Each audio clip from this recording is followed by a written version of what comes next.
Welcome in, everyone, to another edition of the Sick Podcast, Recruits Draftcast. Now, I want to start off by apologizing, all right? Usually, we upload on Fridays and Sundays. Now, we missed Friday's show, but it's not out of the water here, okay? Because we're going to do it Monday, tomorrow night, 7 p.m. live. We're going to reveal Grant's very first top 32 rankings for the 2025 NHL draft. Top 40. Top 40. He did even more. We're going into this here. Good stuff. So you do not want to miss that, okay? So we apologize. It wasn't Friday, but we didn't forget. It's Monday. But today, Sunday, we're talking Habs, as we usually do. The Habs last night won against the St. Louis Blues 5-2. So did the Rocket 4-3 against Utica. Continuing their good season here. And as always, we're going to get to our Habs prospect of the week and some more honorable mentions because there's too many to talk about. So let's get to it. Turn up your volume. Because you're about to listen to the Sick Podcast. Recruits Draftcast. With our first pick in the 2022 NHL Draft, les Canadiens de Montréal sont fiers de repêcher from the Slovakian national team and TPS Turku, Juraj Slafkovsky. The sickest NHL draft and scouting podcast. It's gonna be sick.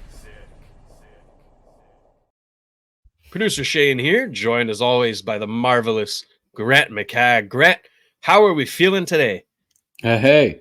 I'm fighting a bit of a cold, but it could be worse after a Habs win there. We'll take shake it off like Taylor, like the Swifties would say. That's starting off strong. We're quoting Taylor Swift here. Love it. I love it. All right. Yeah, no, the Habs win, snapping their 4-game losing streak here. 5-2 against the St. Louis Blues. A solid game, right? They didn't steal that one. They earned that win. Overall, everyone played well. But since we are, a prospect-oriented show, I do have to give a shout-out to friend of the show, Lane Hudson, who has 7 assists in his first 10 games in the NHL. And he is the first Montreal Canadian to ever do that. How about that? Defenseman. Correction. Okay. First Canadian defenseman to ever do that. But still, there's been some pretty good ones in the past. So, Lane Hudson I was talking to one this morning, actually. Big Bird. That's pretty crazy, LeGrand. I'm going to interview him. I interviewed his brother. I posted an article a couple of weeks back, Mo Robinson, and I landed the big fish this time. He got in touch with me, and he's agreed to talk to me on Wednesday. It'll probably be a 2-parter because 19-year career, lots to talk about. So, my second book is going to feature more notable players from the Ottawa Valley, and none are more notable than Larry. So thrilled that I got to speak to him. It's funny. I was like nervous, talking to him. That's a presence right there. You know what I mean? Yeah, That's not my generation, and I'd be nervous talking to him too. It's Larry Robinson. That's right. I mean, I'm not a young lad, but even still a little nervous talking to him the first time.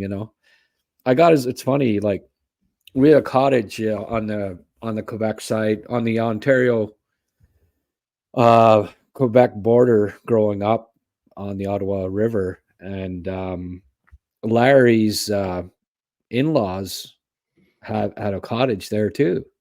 And when I was like 10 years old, sisters came home and said, Larry Robinson's down at the Cass Croûte, down at the Chipwagon. So, okay. I just grabbed ripped off a piece of, fool's cap or whatever. Didn't have anything to, usually you get something to sign, whatever. But I went and I went up to him and, can I get your autograph? I was like just in heaven, Wow. And he came up to our ball diamond, and he was quite a ball player. too, and he hit a few balls. I remember, like, this is cottage country, and the ball diamond didn't have a fence or anything fancy like that. It was just like the tree line basically was, the forest was the fence, and he there's still a couple of softballs in the bush there that we could never find. When Larry hit them, he just cranked them. But yeah, that was quite a thrill to hear from Larry this morning, and he agreed to an interview on Wednesday. So look for that in my upcoming book whenever I finally get that published. Wow. Larry Robinson. That's one of, if not the best, Montreal Canadian defenseman. So pretty big. Yeah. Yeah. So Habs win 5-2. Lane Hudson, seven assists in 10 games. And the Laval Rocket off to a scorching start. 5-1 in their first 6 games. Win again against Utica last night, 4-3. And the prospects are on display. The young guys are getting it done. Grant, you had some interesting comparisons regarding last season compared to this one. Yeah. Well, I went back and had a look because I remember that they really struggled out of the gate last year. Mm-hmm. They went 1-6-1 to start the year, and Jakub Dobish was struggling, if you recall, and he couldn't. He was a rookie pro, right, and had to get over the nervousness and the caliber of play, and they gave up 41 goals in their first 8 games, I think, last year when they went 1-6-1. So it's quite a dramatic turnaround so far this year, to say the least. But that basically put them out of the playoff race because it's such a tight division every year. Yeah. All the teams are really close, and they obviously got better as the year went along, and you like to see that. But after that 1-6-1 start, they just couldn't quite get caught up to the rest of the teams. So it's great to start 5-1 and be second place at this point, just behind Toronto. And I think, they're going to be in the playoffs this year. I can't see them not making it, especially with such a good young core that's only going to improve as the year goes along. So that's it. It's I like what Pascal Vincent is doing. I think he's done a really good job coaching. They have more talent. I hope Michar's not out for long. I know he got hurt last night, but I haven't heard any updates. Have you? No, not yet. But they got quite a few injuries. They're starting to pile up, and that's the thing with the AHL teams, is that they're almost dependent on the NHL team, right? So with the Habs being as plagued with injuries as they've been, it's affected the Laval Rocket as well, because their best players get called up. Like we just saw Lucas Condotta get called up today to go to Philly, so they're without their captain. But again, he'll be brought back down once Slavkovsky and company returns. So that's the challenge, right? If the Habs can actually stay healthy, that means that Laval gets to keep their team for the rest of the year, and they got a better shot at making the playoffs there. Well, Condotta may not miss a game. I don't think Laval's next game isn't. Probably not, yeah. They'll bring him up for a game and probably send him back down, But is Anderson... I think that might be a sign that Anderson is out for a bit. When they brought him up, Condotta up right after the game, like they didn't before the game. Slavkovsky's was out, so I was just assuming since they're going on a road trip, an away game, right? They're going to Philly tonight, so I thought that was why, but yeah, I don't know. There's no more developments on that front. Well, they wouldn't even have a spare forward with Slav out, I don't think, would they? Or do they have any sitting in the stands? Pez was the extra forward. He's in the lineup. So I guess Condotta is going to be the extra guy. Again, don't really know. I just know he probably replaces Anderson, and they don't have anybody in the stands. But anyway, yeah, that's why they called him up, or they wouldn't even bother probably, but because they didn't for the last game. But Right. yeah, I'm glad to see Condata get another. He's a gamer, and Oh, yeah. you know what? It's funny. Like Elliot Friedman brought up last night, the rumors that they're looking for a forward, with some size and sandpaper to maybe add. Well, Lucas Condata's got size and some sandpaper, so that's who they added for now. They didn't have to trade for him, just call him up, right? Yeah. But there's another guy that with size and sandpaper that they might be thinking about calling up too, and that could say we could maybe segue into that. Absolutely. And we actually have footage of Luke Tuck's first 2 goals in the AHL with his family in the stands, both his parents and his twin sister. So friend of the show, Luke Tuck, with his first 2 professional goals. Let's have a look at that. Yeah, here's a nice tip, eh? Great tip. Great tip. That's a great, that's a Luke Tuck first pro goal type of, because that's going to be his office, right? Get there into the slot. Hard to move. Nice tip. So great first goal. We are experiencing technical issues. Here we go. And here's the second one. Wow. That one was a crazy. Nice, crazy. That was, if Caulfield, sprouted 8 inches, that's what it looked like there. That was yeah. But these are the other 2, Josh Waugh with a nice goal and an assist. So he's really picked it up. It's nice to see after kind of a slow training camp that he's hitting the scoreboard there. He's going to be, an elite AHLer for as long as he plays down there, and that's fine. Laval, we want Laval to be at the top and to win. It's only going to help all of these guys develop, and the future for the Canadians to have a winning AHL team, and that they look very promising. Barre Boulet's been fantastic. He was a great pickup.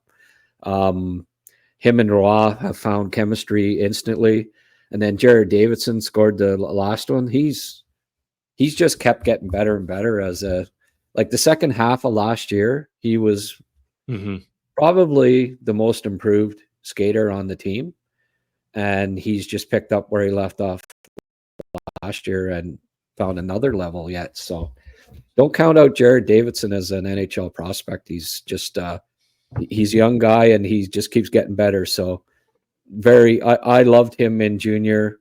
I know he was passed over once in the draft. Yeah. And again, same thing in junior. He just kept improving, and a great late pick for the Canadians when they got him a couple of years back. Oh, he was wonderful in Seattle with the Thunderbirds there. I remember he dominated. He really did. Yeah. So yeah, don't sleep on Jared Davidson. Absolutely. But Luke Tuck, great performance. The game prior, Florian Jacki got his first AHL goal as well. Another big, gritty forward, right? So do they really need to trade for one? I don't know. Yeah. We'll see. But we'll see. It's interesting. They said, like Elliot said, defenseman and gritty forward, which little surprised by that. But what it does tell you is that they want to make the playoffs this year. Mix, they do, right? The mix. You're right. Well, they definitely want to be in the mix. So that's not a bad thing. They win tonight, they're back to 500, right? So yeah, that's what I preached when the season started. But long as they're in and around 500, a little above 500 when Line A returns, who knows? We'll see. You're in a good spot. That's it. No, yeah. I think it's really just, Kent doing his job, right? If he wasn't calling his other GMs, if he wasn't kind of feeling out the market, he would not be doing a good job as a GM. So I think that He's just doing his due diligence, seeing what's available, seeing what the prices are. I'm not expecting anything because I'm expecting other GMs to, skyrocket the prices. And Kent's not going to mortgage the future. Elliott said that too. He's not going to trade any young guys. Again, take it with a grain of salt. Let's not expect a trade anytime soon. Yeah. Well, if they are after a defenseman, they almost have to trade a young defenseman. That's it. Or they're losing them. Like Barron or whatever. They trade for another defenseman. What goes on with Barron? Like, he's already on the bubble as far as being the 6th, 7th guy. You get another defenseman in, bumps him down one more spot, that it's sent to the minors, and does he clear waivers? So that one, I'm a little like, I get the looking for a player with sandpaper, a forward. That makes sense, maybe that if they can find one, but adding another defenseman, that one, I would be surprised if they do that. Likewise. All right. I think it's time we get into the prospects because there's a few we want to touch on. And the first one, well, let's wait on that. It's Insta Customs Habs Prospect of the Week time. Let's do it. Insta Customs Habs Prospect of the Week. And of course, is a recording. The Insta Customs Habs Prospect of the Week is brought to you by Insta Customs. Okay. Insta Customs is Canada's highest rated custom apparel and drinkware print shop, boasting an impressive 4.9 Google star rating. Whether you need printed or embroidered t-shirts, hoodies, crew necks, hats, all of that stuff, they got you covered. They specialize in emergency rush orders to meet your tight deadlines. While their store is conveniently located on Stanley Street in downtown Montreal, ordering online is so easy. So you order today, it's printed today, you pick up, or it's shipped today. So visit them at instacustoms.com. Grant, we mention him every week, but there's always something going on with this guy. And this week, it's all but positive. Ivan Demidov is our Insta Customs Habs Prospect of the Week. Let's have a look. Yeah. Like I said, this is a recording. Like, how many times has he been the Prospect of the Week? But hey, he's earned 3 it. games, 6 assists, 5 of them primary in the KHL at 18 years of age.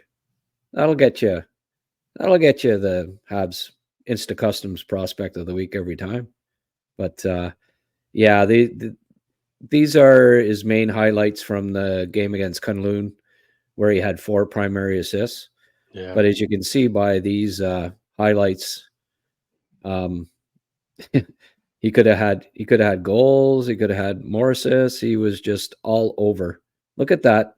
Wow. The Kunlun defensemen are still dizzy. They're still trying to shake off the dizziness from that little carousel him and Kuznetsov did. But look at the way he must have some figure skating background, like just the way like he does those, like he looks like a figure skater out there at times. He's just the most unique hockey skater I think I've ever seen with the way he shifts on his blades. It's just it's uncanny. But as you can see by these highlights, he's his confidence is back. I don't know that it ever was necessarily gone, but for a couple of games there, look at it. And I love this one. They had 2 sticks that they had to stick handle around, and he managed, to do it pretty effectively. Never touched the sticks. I know that we've seen practices of him stick handling around sticks and stuff. So that put him in good stead for that particular goal. But I love this back check here, and it's just another example of it's not just the offense with him. Like he's been on the ice for 6 goals against. in 20 games. Wow. That's it. So it's 1.71 goals against per 60. Now the team is giving up 2.7 goals per game. So in other words, one less goal every 60 minutes that he plays than what the team is averaging against. So it's not just about the offense with him. And I think that's part of he is second in the KHL in plus minus, a plus 16. And again, that's an 18-year-old kid. God. Right? The top guy is Tony D'Angelo, who, has played in the last decade in the NHL, right? Yeah. So would probably still be if he wasn't so beloved, But yeah, he was lights out against Kunlun. And then what's even more encouraging is that after that game, he played against Sparta, his last game. He played 16 minutes. For the first time this season, he played 16 minutes in a game. So including a minute 16 on the power play. So it's encouraging signs that maybe Rottenberg is cluing in that, hey, maybe the KHL's most productive player, maybe we should be playing him more. He might be listening to us, Grant. He might be tuning into the draft cast. That was the assist he got against Sparta. Yeah, I don't think he is, but anyway. Should. But here are a few highlights from that game, his last game. Just zone. Look at this. Oh, come on. Come on. The zone entries. I always look at his zone entries because they're so fun to watch. Dynamic.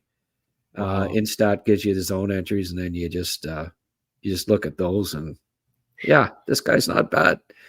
But he had 117 puck touches in this game against Sparta, which is really, really good for a young winger.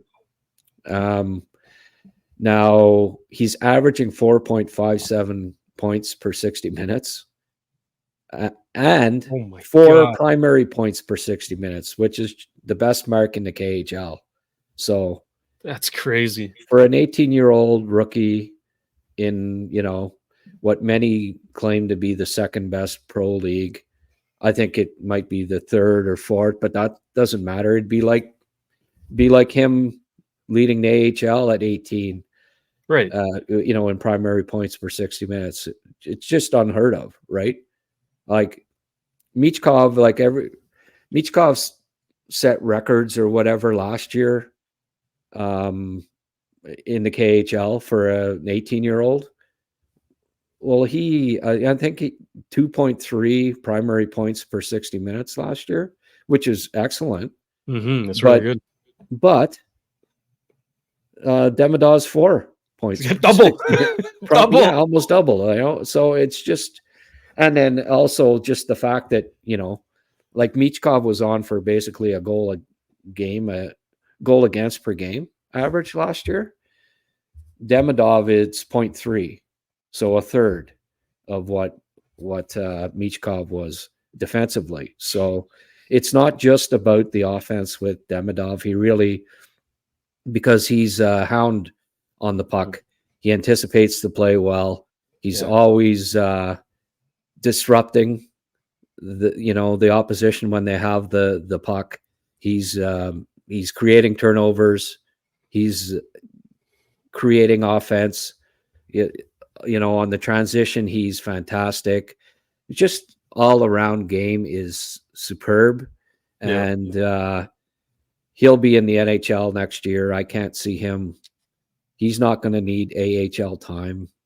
It's going to be right to the NHL and probably a top 6 role because he can help you. He's not going to hurt you defensively, and he's certainly going to help you offensively. Exactly. No, it's crazy. I mean, just hearing that stat about the points per 60, I guess Rottenberg clued in on that stat because now he's getting actual ice time and power play time, which he hadn't before. Yeah. Hopefully that trend continues and he keeps playing with, he's got some good chemistry with Kuznetsov. Tony D'Angelo actually went on Twitter whatever you think about the guy, he went on Twitter to praise Demidov. Like, he's publicly saying this kid is special, right? And he's played in the NHL. Like, he's seen NHL caliber players, and he thinks Demidov is the next big talent. So there's not much to complain about this week in that circumstance, right? Seems like every week we're kind of like scratching our heads, like, what's going on there? Like, why is he on the bench? Now he's not, and he's doing all that. So Ivan Demidov, Insta Customs Habs prospect of the week. Grant, that 2024 draft class for the Habs might be an all-timer, because later in the first round they selected Michael Hage, and he's been torching the NCAA so far as a freshman. Okay. He's over a point per game. I don't know his exact point totals right now because Michigan does not update their website. Shame on you, Michigan.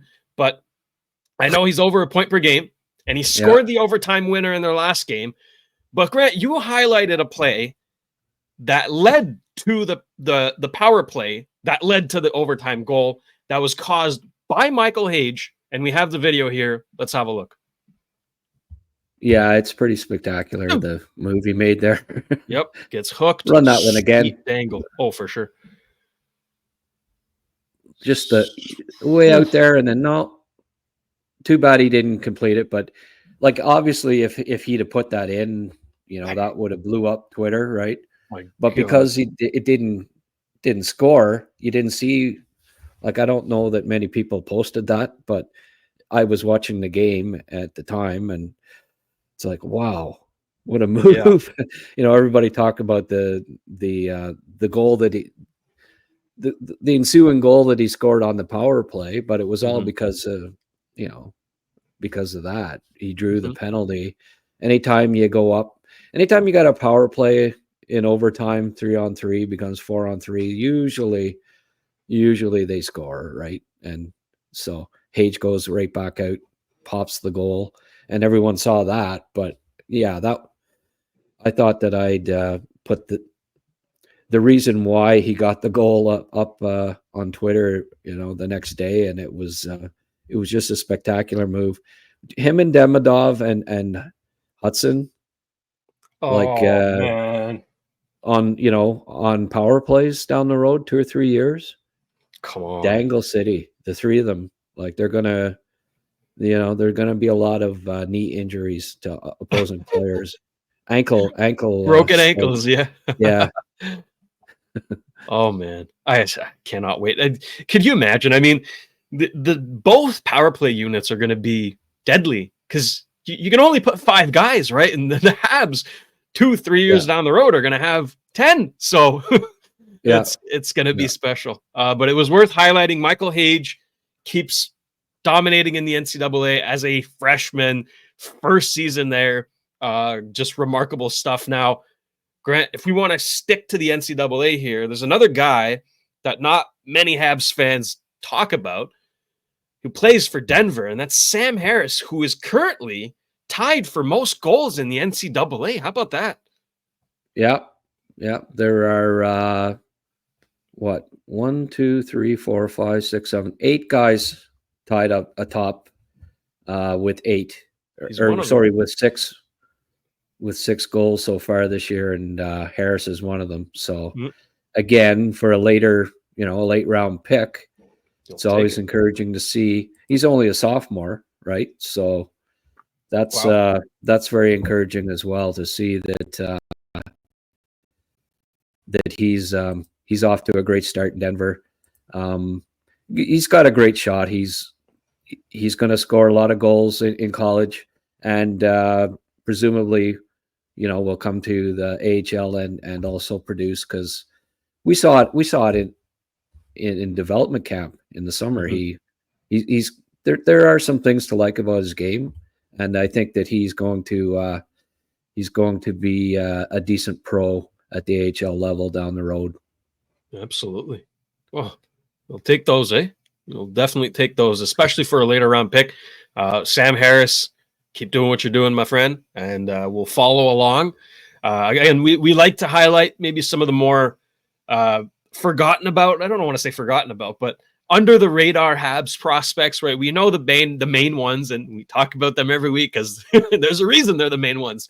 They keep performing, but there's also other guys here, later round picks that are really doing well. So the Habs have an exciting prospect pool. I just can't get over it, man. It's special. It's very special, and it's about to get even more special because the 2025 draft class is looking pretty good. And the Habs have 2 first-round picks, okay? So tomorrow night, Monday, October 28th, 7 p.m., tune in live because we're going to go through Grant's top 40 of the 2025 draft class. Listen, the rankings are going to change. That's bound to happen. The draft is in June. We're in October. But we actually have some rankings to talk about. So I am very excited, Grant, to see what you cooked up. And I hope you're all tuning in live.